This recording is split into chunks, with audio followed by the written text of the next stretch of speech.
Halo semuanya, welcome back to Pricebook Otomotif. Mitsubishi Xpander. Gak ada orang yang gak cinta dengan Mitsubishi Xpander. Karena dia menciptakan standar baru di kelas LMPV ketika pertama kali dia meluncur di tahun 2017. Dan sekarang di tahun 2021 dia mendapatkan major change. Ya walaupun belum model baru tapi ini sudah facelift dengan ubahan yang banyak. Kalau Mitsubishi itu nyebutnya BMC atau Big Major Change ya. Udah big major gitu. Jadi 2 kali lipat tuh gedenya. Nah sekarang apa aja yang berubah dibandingkan dengan versi sebelumnya yang pre-facelift? Kalau kalian mau tahu jawabannya, tonton terus video ini sampai habis bersama gue, Dimas Okta.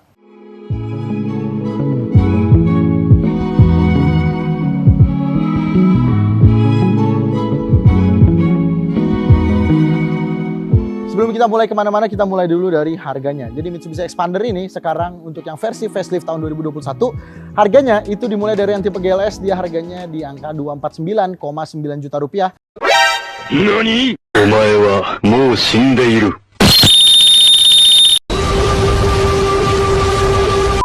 Dan yang paling mahal di tipe Ultimate dengan transmisi CVT itu di harga 299,7 juta rupiah. Iya, udah hampir nembus 300 juta dan itu dapat diskon PPNBM. Nanti berarti kalau udah PPNBM-nya udah normal lagi, mungkin Xpander akan tembus di angka 300 juta rupiah. Dan unit tes kami ini kebetulan adalah yang tipe Sport dengan transmisi CVT. Iya, transmisi CVT nanti akan kami jelaskan ketika membahas mesinnya. Sekarang kita mulai dulu dari depannya. Kalau misalnya merek-merek Jepang yang lain, itu kalau misalnya facelift itu kan cuma ngubahnya dikit-dikit doang. Beda dengan Mitsubishi. Sekarang Mitsubishi itu facelift, tapi perubahannya itu benar-benar drastis banget. Bahkan dari depan, belakang, kecuali samping ya, karena mobil ini basisnya masih sama, jadi siluetnya masih sama. Kalau kita ngelihat di jalan, kita nggak akan salah kalau ini adalah Xpander terbaru. Kita mulai dulu dari depannya. Lihat sekarang lampunya yang memiliki bentuk T-shape seperti ini. Dan juga di dalamnya itu klaster lampunya. Itu dia benar-benar padat kelihatannya. Jadi benar-benar kelihatan itu mahal. Nggak ada yang kosong-kosong kayak gitu tuh. Karena sekarang gini ya, lampunya aja ini reflektornya ada 3. Proyektornya dia ada 3. Dengan reflektor di sebelah sini untuk lampu jauhnya. Ya, ini benar-benar penuh dan kelihatan bagus banget, kelihatan mahal. Kemudian ke atas, dia ini lampu yang sipitnya ya, itu dia pakai yang model pixelated gitu. Jadi kotak-kotak, walaupun memang dia belum ada DRL ya. Ini masih lampu senja aja dan lampu sennya juga ada di sini. Nah, kemudian untuk di bagian grillnya, ini dia bolong semua dan grill bagian atasnya ini dynamic shieldnya ya, bahasanya masih dynamic shield. Itu kelihatan striking banget dan bener-bener ini gue tuh mobil yang lebih gagah gitu loh. Seolah-olah tuh ngomong kayak gitu. Kemudian ke bawah dia ada fog lampnya masih halogen tapi ya. Nah, di bawah lagi dia ada scuff plate yang berwarna gunmetal. Dan ini nggak di depan doang, di samping juga ada. Kemudian di belakang juga ada. Kalau kita lihat dari samping, nggak ada bedanya. Bedanya paling yang kelihatan, ini untuk tipe sport, itu di velgnya. Ya, dia velgnya sekarang menggunakan R16. Sama dengan yang pre-facelift, dia R16 juga. Cuma kalau yang pre-facelift itu kan bannya dia 205 R16. Kalau yang sekarang, dia bannya itu 195 65. Jadi agak mengecil sedikit. Dan sekarang dia pakai velg yang single tone. Nah, untuk spionnya, ini dia lebih bagus sih kalau menurut kami daripada yang Ultimate ya. Karena dia nggak pakai chrome, dia sewarna body. Dan untuk entry-nya, dia sudah pasif keyless entry, tinggal pencet aja kalau mau masuk, kantongin kunci. Kalau mau kunci, tinggal kunci lagi. Pencet di sini. Nah, kemudian di bawah dia ada scuff plate yang tadi udah gue omongin. Dan sisanya sama semua. Tapi ada yang berubah, yaitu ground clearance-nya. Jadi kalau ground clearance dulu itu kan dipegang sama BRV 201 mm. Kemudian Xpander naik lagi 205 mm. Kemudian ditambah lagi oleh Terios dan Rush 220 mm. Sekarang Honda BRV juga 220 mm. Sekarang Mitsubishi Xpander, walaupun dia kelasnya LMPV ya, bukan LSUV, dia ground clearance-nya itu 225 mm. Iya, 225 mm. Kayaknya kelas LMPV dan LSUV ini makin lama ground clearance-nya makin tinggi. Nanti ground clearance-nya sampai sini nih. Ini sampai sini ground clearance doang lama-lama. Atau mobilnya nanti nggak ada, tinggal tipis doang gitu. Semuanya ground clearance. Karena makin lama makin tinggi, nggak tahu kenapa. Apakah itu deal breaker untuk konsumen di kelas ini? Kami juga nggak tahu kenapa gitu. Padahal mobil makin rendah itu kan makin enak. Cuma memang positif ya kalau ground clearance tinggi, itu kalau misalnya kita ada off-road kecil ataupun ada jalan-jalan rusak memang lebih aman seperti itu. Kalau di sisi depannya itu dia kan semakin striking dan semakin gagah. Nah kalau yang di versi pre-facelift dia kan itu di belakangnya banyak lekukan-lekukan ya.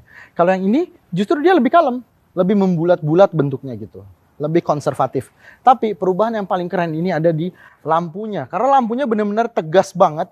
Nyalahnya juga ini benar-benar kayak LED bar yang bukan main-main gitu kayak yang sebelumnya itu kan dia masih ada renggang-renggangnya sedikit. Ini tuh full nyala semuanya kalau malam. Nah ini lampu remnya di sini ya, stop lampnya sama di atas itu.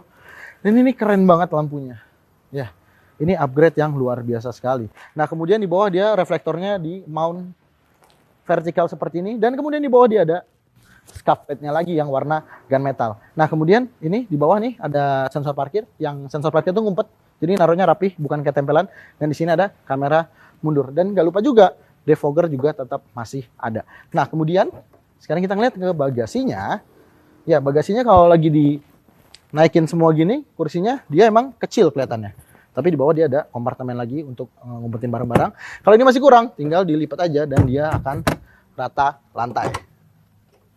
Nah, kalau ini masih kurang lagi, yang depan masih bisa dilipat lagi. Itu lebih rata lantai lagi. Jadi bisa naruh kasur di sini. Enak lah pokoknya. Sekarang kita ngomongin mesinnya. Ya, mesinnya masih sama dengan yang lama. Di tenaganya 104 horsepower dengan torsi 141 Nm. Dan dialirkan ke roda depan melalui transmisi CVT. Iya, transmisinya sekarang CVT. Tapi CVT-nya itu nggak kayak CVT biasa. CVT-nya lumayan enak juga. Nanti kita ngomongin di dalam saat driving. Nah, tapi di sini dia mesinnya beda ya sama misalnya sama beberapa merek lain dari merek Jepang. Dia dikasih cover mesin, jadi kelihatan mesinnya itu lebih rapi. Interiornya banyak banget perubahan. Lihat, ini interiornya full semuanya berubah dibandingin dengan versi yang pre-facelift. Dan sekarang dia banyak empuk-empuk ya. Sini empuk ya, pintu empuk. Armrest juga empuk nih. Sekarang dikasih armrest ya. Kemarin kan enggak gitu ya. Semuanya berubah jadi bagus banget. Head unitnya biasa aja. Resolusinya juga jelek. Dan dia masih resistif, belum kapasitif. Jadi kalau misalnya disentuh pakai benda gitu masih bisa. Nah, kemudian di sini yang keren itu di bawahnya. Sekarang dia AC-nya itu full digital dan semuanya masih pakai tombol fisik. Dan tombol itu gede-gede, jadi enak gitu. Tuh, enak banget ini ngatur-ngaturnya. Bukan tombol yang kapasitif gitu ya. Dan di sini nih, ini keren banget untuk bagian transmisinya. Karena dia semuanya ini sudah hitam gloss. Cuma hitam gloss, fingerprint, magnet. Nah, dia juga udah pakai auto parking brake. Iya, otomatis nggak ada lagi tuh parking brake yang gede gini. Terus di sini ada auto hold-nya, ini transmisi CVT-nya. Semuanya kelihatan bagus banget. Dan di sini ya ada kompartemen lagi. Setirnya dia sudah menggunakan full kulit. Ya, jadi keren banget ini semuanya di sini. Oke, kita masuk ke bagian dalam. MID-nya nggak ada yang downgrade sama sekali. Ini semuanya sama, ada average, ada pengaturan, trip A, trip B, kemudian ada sisa berkendara bahan bakar, ada average, ada konsumsi bahan bakar real time. Semuanya lengkap MID-nya. Ini dashboardnya selain empuk-empuk dia karena ini dia tipe sport, jadi harus sporty, makanya dia ada motif-motif karbon-karbonan gini. Kemudian di pintunya juga dia ada motif karbon-karbonan selain empuk-empuk ya. Dan di sini jahitannya asli semua, nggak ada jahit-jahitan palsu yang jadi komplain di expander lama. Sekarang semuanya diganti sama jahitan yang asli, jadi ini keren banget. Dan di sini dia selain ada tombol startup engine juga ada tombol untuk menonaktifkan auto idle-nya ya. Jadi kayak macam mesin Vario gitu. Yang kalau misalnya dia berhenti sekitar berapa detik nanti dia akan mati sendiri untuk menghemat BBM. Nah, kemudian di sini ada tombol untuk mematikan traction control juga. Karena di tipe sport ini dia nggak beda jauh dengan yang tipe ultimate, hanya berbeda warna interiornya dan nggak ada cruise control aja ya. Padahal harganya beda tipis, tapi cruise control nggak ada. Velg di downgrade juga. Yang jadi masalah tombol kosong adalah di sini. Ya, ini tombolnya udah lengkap semua ya. Nih ada ini gede-gede untuk mengatur AC-nya. Ini ada semua. Ini kenapa nggak ada satu? Ini harusnya untuk jadi defogger depan. Tapi defogger depannya nggak ada. Karena ini mode pun cuma kaki doang sama kepala. Udah. Itu ada lubangnya. Tapi nggak ada di sini tombolnya. Heran. Jadi kita sekarang lihat ke belakang.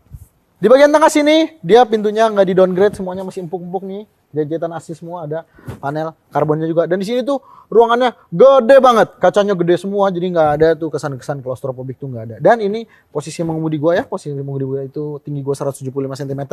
Ini masih lega banget tuh, lihat masih lega, masih bisa masuk ke dalam. Headroom aman banget ya kan.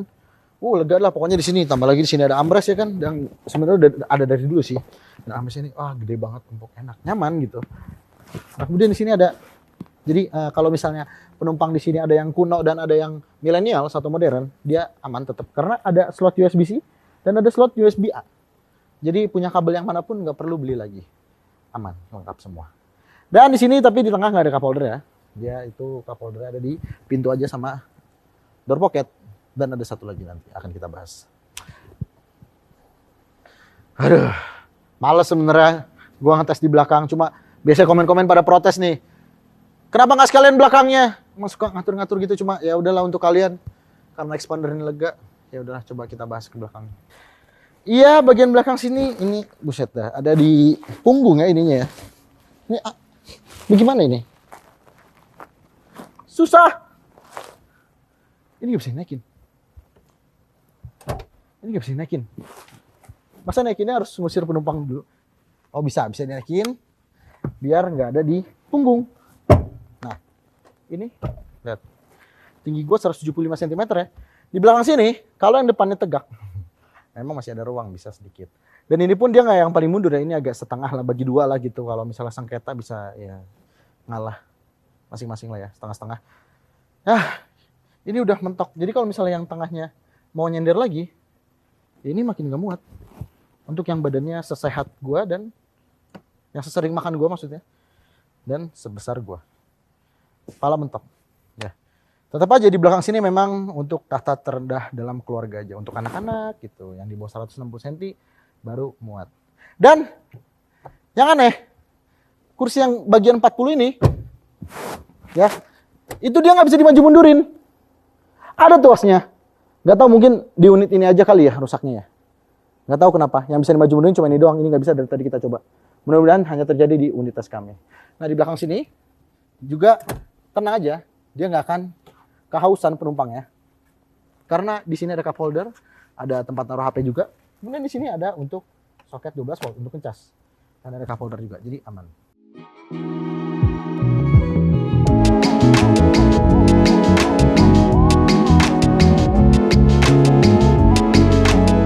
Expander ini yang sekarang katanya dia suspensinya itu ganti, jadi ke ala-ala Pajero Sport. Kalau yang sebelumnya itu kan ala-ala Lancer Evolution katanya. Walaupun yang sebelumnya itu udah nyaman banget, tapi yang sekarang itu di-upgrade lebih nyaman lagi.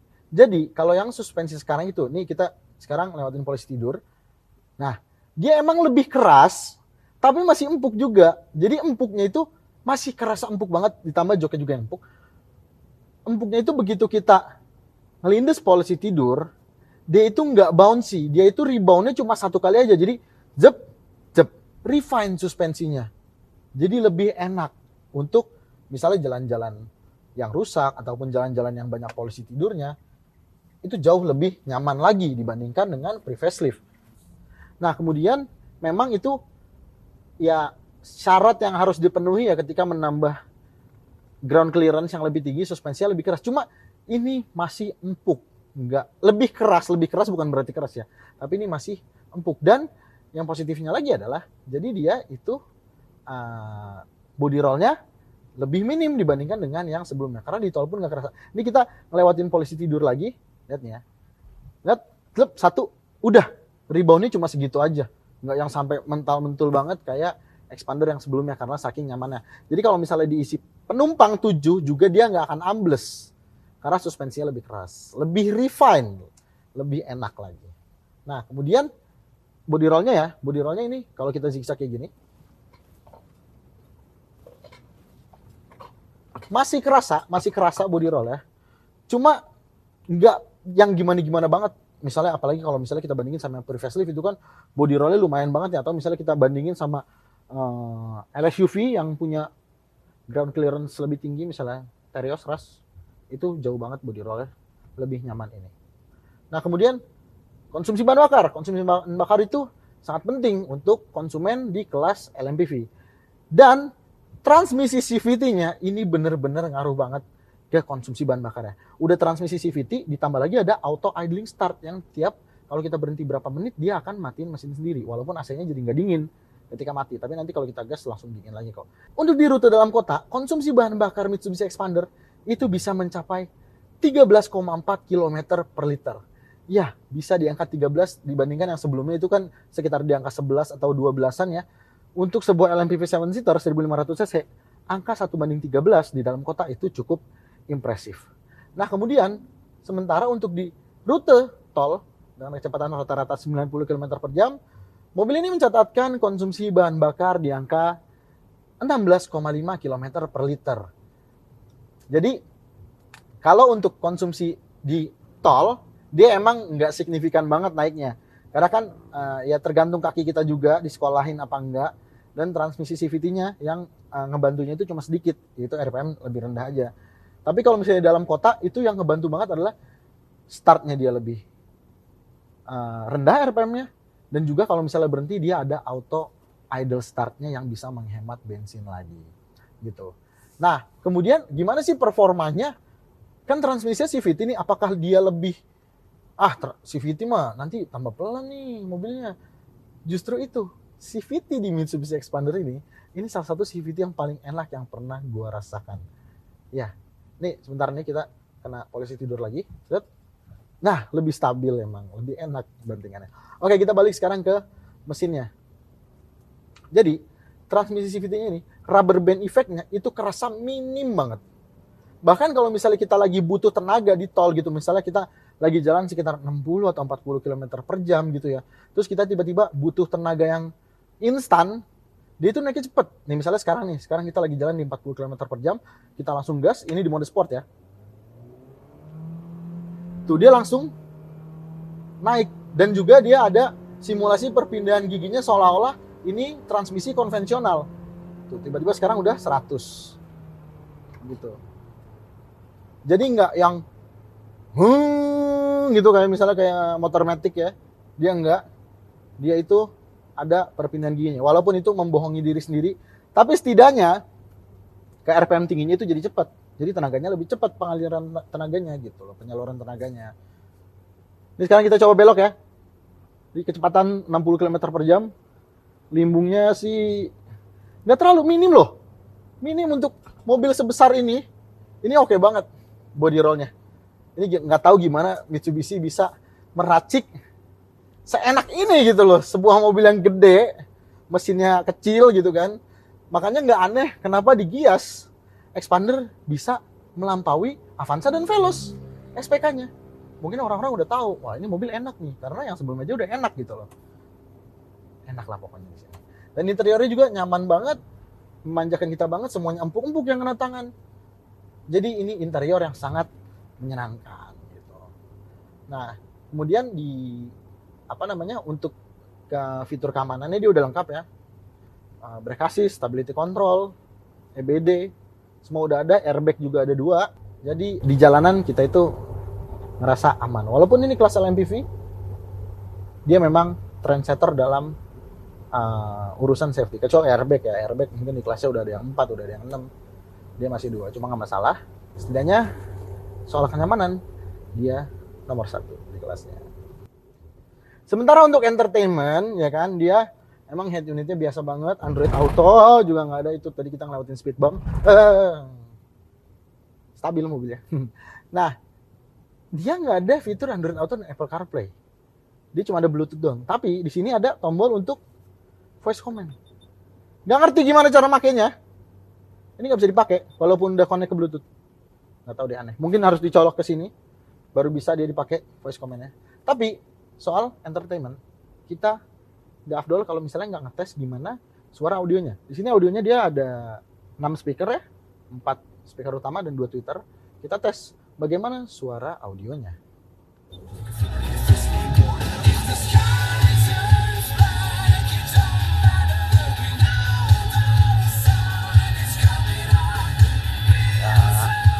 Ya, so-so lah audionya.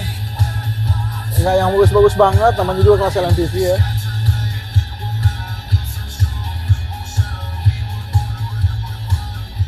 Tapi kalau menurut kalian gimana di mic kedengarannya, suara audionya? Coba tulis di kolom komentar di bawah. Kalau di sini sih kedengarannya nggak jelek, tapi biasa aja gitu, nggak bagus juga. Ya kalau misalnya dibandingin sama audionya Sonet atau Fiesta sih jauh sih. Cuma ini ya audible lah, masih enak didengar. Gitu. Sekarang kita mau ngetes performa mesinnya 0 ke 100 km per jam dengan transmisi CVT. Oke, sekarang kita matiin AC dulu. Masuk ke mode sport. 3, 2, 1, go! 40, 60, 80, 100. Hasil pengetesan kami mendapatkan 13,79 detik. Ini kayaknya lebih cepat sedikit ya dibandingin dengan transmisi yang konvensional. Kan waktu itu kalau nggak salah expander itu sekitar 14 detikan dia baru selesai. Ini seatbeltnya langsung kenceng nih. Tadi sekitar 13,79 detik, tapi kayaknya gue masih kurang puas sama hasilnya. Coba kayaknya bisa lebih cepet deh. Coba kita ulang lagi ya, AC matiin lagi. 3, 2, 1, go! 40, 60, 80, ayo, 100. Ya, kita dapat hasil 13,55 detik. Lebih cepat 0,24 detik dari yang pertama. Ya, jadi itu yang paling valid yang terakhir ya. 0 ke 100 ya 13,55 detik. Walaupun mobil ini hampir tanpa celah, tapi tenang, kita masih bisa menemukan celah-celah mobil ini itu punya dosanya di mana. Maka dari itu inilah 3 dosa yang dimiliki Mitsubishi Xpander Facelift. Walaupun sekarang memang dia head unitnya itu nambah ya, dari 7 inci jadi 8 inci. Cuma ini kagak ada menunya sama sekali. Tuh, kagak ada Android Auto sama Apple CarPlay. Padahal para pesaingnya, kompetitornya di kelas ini itu udah pakai Android Auto. Yang minimal Apple CarPlay lah, udah ada. Di sini juga ada tombol untuk voice command, nggak bisa dipakai loh, orang nggak ada Apple CarPlay-nya, cuma bisa Bluetooth doang. Udah itu doang, nggak bisa lagi yang lain. Dosa yang kedua adalah, kalian sudah tahu dari tadi, nggak usah diomongin lagi. Ini kenapa di downgrade ya. Jadi yang pre-facelift dari tipe Exit itu dia udah pakai velg dual tone dengan ukuran 205/55. Yang ini malah di downgrade, tipe sport loh ini. Malah jadi kayak tipe GLS sekarang yang paling murah. Udah gitu bannya dari 205 sekarang jadi 195/65 lagi. Gak ngerti ini gimana ceritanya. Facelift malah downgrade. Dosa yang ketiga apa ya? Gue bingung. Apa ya? Bentar. Ya ampun. Ini baru sadar. Build quality-nya.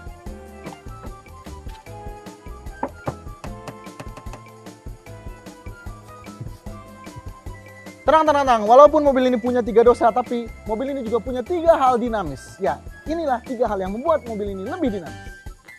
Emang, jok belakang Xpander itu adalah yang paling enak walaupun sebelum facelift. Dia punya armrest yang gede banget dibandingin misalnya yang jadi trendsetter itu R3 kan.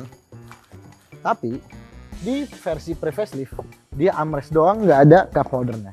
Yang sekarang dia ada cup holdernya. Jadi kalau misalnya perjalanan jauh, selain tangan nggak pegel, kita juga nggak akan kehausan. Pinter nih Mitsubishi naruhnya. Kalau di tipe yang Ultimate, itu kan dia interiornya warnanya beige semua ya kan. Sampai dashboardnya, terus joknya juga. Nah khusus yang tipe sport ini, dia masih mempertahankan kegelapannya. Ya, gelap lah. Pokoknya interiornya gelap gitu lah. Pokoknya interiornya gelap dan nggak gampang kotor. Karena ini juga belum kulit kan. Dia itu perpaduannya warna coklat dan juga warna abu-abu di joknya. Bukan warna hitam, karena warna hitamnya disimpan untuk di Xpander Cross. Tapi ini lebih baik dibandingkan dengan yang Ultimate karena nggak gampang kotor. Kan. Kayaknya sih Mitsubishi belajar ya dari tukang armrest yang bikin armrest aftermarket untuk Xpander. Karena ini nih, selain empuk, dia juga posisinya tuh pas banget. Kalau misalnya kita perjalanan jauh, capek, ini tuh naruh di sini tuh enak gitu. Bahkan kalau misalnya kalian suka yang posisi mengemudi itu dekat banget sama setir, ini tuh bisa banget kita nyetir, megang setir sambil nyandarin tangan di armrest ini, kanan kiri, nyaman banget. Nah satu lagi di armrest sini, sempit amat sih. Di armrest sini dia ada tempat naruh tisu gitu. Cuma ini kelebihan apa kekurangan ya, bingung gue. Karena ini tempat naruh tisu, cuma nggak bisa dibuka. Ini tisu yang 250 aja nih ya. Dimasukin sini tinggal setengah, itu nggak muat. Itu kayaknya harusnya dimasukin tisu yang kecil gini, baru dia muat. Ya jadi agak kelebihan apa kekurangan? Ya bisa sih dicopot dulu ini tapi repot. Tapi setidaknya ya udah, ini nyaman, udah gitu aja.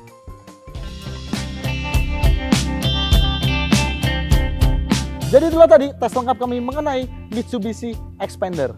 Dia memang menjadi yang paling mahal di kelasnya, masih walaupun Veloz sekarang naik kelas. Tapi dengan rasa kenyamanan berkendara dan semua tampilan yang berubah sangat drastis dan juga yang terbaik di kelasnya dan bahkan yang ternyaman juga di kelasnya. Kami rasa uang yang hampir 300 juta itu akan terbayar dengan Mitsubishi Xpander ini. Anda tidak akan menyesal jika Anda memilih mobil ini sebagai mobil keluarga Anda untuk di dalam kota maupun untuk keluar kota. Gue Dimas Okta pamit, sampai jumpa di video selanjutnya.